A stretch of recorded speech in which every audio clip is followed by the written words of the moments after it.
పడ్డారు టీడీపీ గూండాలు.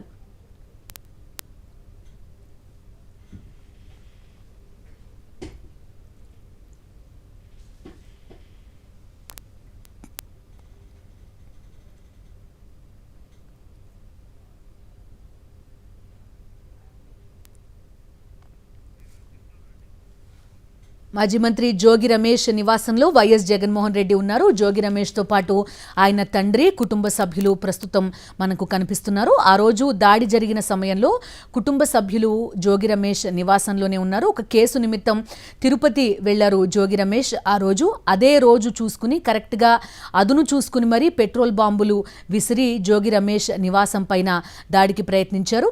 చూస్తున్నాం జోగి రమేష్ తండ్రి వృద్ధులు ఆ రోజు ఆ సమయంలో ఇదే ప్రాంతంలో కరెక్ట్గా ఆ ఫస్ట్ ఫ్లోర్ నివాసంలోనే కూడా ఆయన ఉన్నారు. తీవ్ర భయభ్రాంతులకి గురి చేసే ప్రయత్నం చేశారు టీడీపీ గుండాలు. ప్రస్తుతం జోగి రమేష్ నివాసంలో ఉన్నారు వైఎస్ఆర్సీపీ అధినేత వైఎస్ జగన్మోహన్ రెడ్డి. అటు జోగి రమేష్ 83 రోజులుగా జైల్లోనే ఉండి బెయిల్పై వచ్చారు. బెయిల్పై వచ్చిన క్రమంలో ఒక రాజకీయ నేత చేసిన వ్యాఖ్యల్ని కూడా వక్రీకరించే ప్రయత్నం చేసి పలు కేసులు నమోదు చేయడానికి కూడా పూనుకున్నారు. ఒక కేసులో బెయిల్పై ఉంటే మరికొన్ని కేసులు నమోదు చేసి తిరిగి జైల్లో పెట్టే ప్రయత్నాలు కూడా జరుగుతున్నట్టుగా తెలుస్తోంది. ఈ నేపథ్యంలోనే జోగి రమేష్ కుటుంబానికి అండగా ఉండడానికి, వారి కుటుంబాన్ని పరామర్శించడానికి ఇబ్రహీంపట్నంలో ఉన్న జోగి రమేష్ నివాసానికి వైఎస్ఆర్సీపీ అధినేత వైఎస్ జగన్మోహన్ రెడ్డి వెళ్లారు. ప్రస్తుతం ఆయన కుటుంబ సభ్యులతో మాట్లాడుతున్న దృశ్యాలు కూడా మనం చూస్తున్నాం.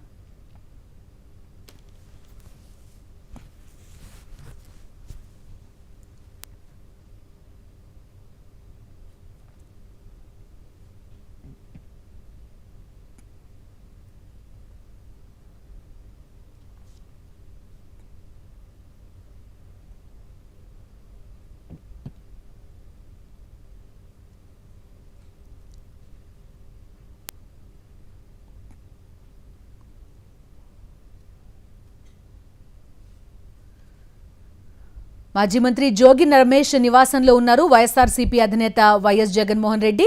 ఆయన కుటుంబ సభ్యులతో మాట్లాడుతున్న విజువల్స్ చూస్తున్నాం.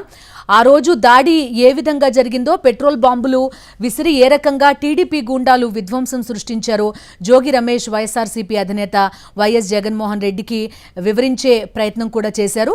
ఆ విజువల్స్ మనం రైట్ సైడ్ విండోలో చూస్తున్నాం. జోగి రమేష్ నివాసం చుట్టూ కూడా వైఎస్ఆర్సీపీ అభిమానులతో పాటు పెద్ద ఎత్తున జనమంతా కూడా చేరుకున్నారు. వైఎస్ఆర్సీపీ అధినేత వైఎస్ జగన్ కు మద్దతుగా ఉదయం నుంచి పెద్ద సంఖ్యలో జనమంతా ఆయనతో పాటు ఇబ్రహీంపట్నం కదిలి రావడం కూడా కనిపించింది. ప్రస్తుతం జోగి రమేష్ కుటుంబ సభ్యులతో వైఎస్ జగన్మోహన్ రెడ్డి మాట్లాడుతున్నారు.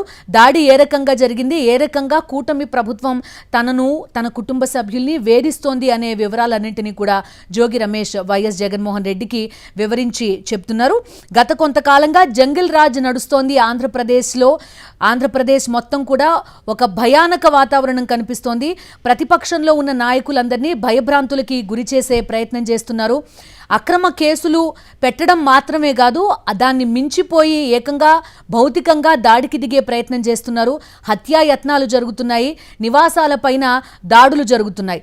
కుటుంబ సభ్యుల్ని బెదిరిస్తే, వారిపైన దాడులు చేస్తే, నివాసాలపైన దాడి చేస్తే విమర్శలు ఆపేస్తారు అనే ఉద్దేశంతో పెద్ద ఎత్తున తెలుగుదేశం పార్టీకి సంబంధించిన గూండాలు, వైఎస్ఆర్సీపీ మాజీ మంత్రులు, నాయకులు ఇళ్లపైన దాడి చేయడం గత కొంతకాలంగా చూస్తున్నాం. రమేష్ వైఎస్ఆర్సీపీ అధినేత వైఎస్ జగన్ కు వివరించి చెప్పే ప్రయత్నం చేస్తున్నారు.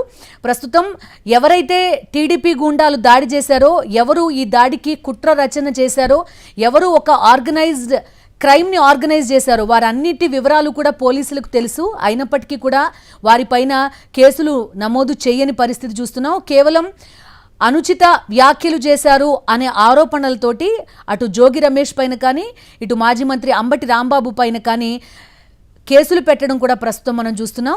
ఆ రోజు దాడి దృశ్యాలన్నింటినీ కూడా అక్కడ టీవీలో వేసి వైఎస్ జగన్మోహన్ రెడ్డికి దాడి జరిగిన క్రమాన్ని వివరిస్తున్నారు జోగి రమేష్తో పాటు ఆయన కుటుంబ సభ్యులు.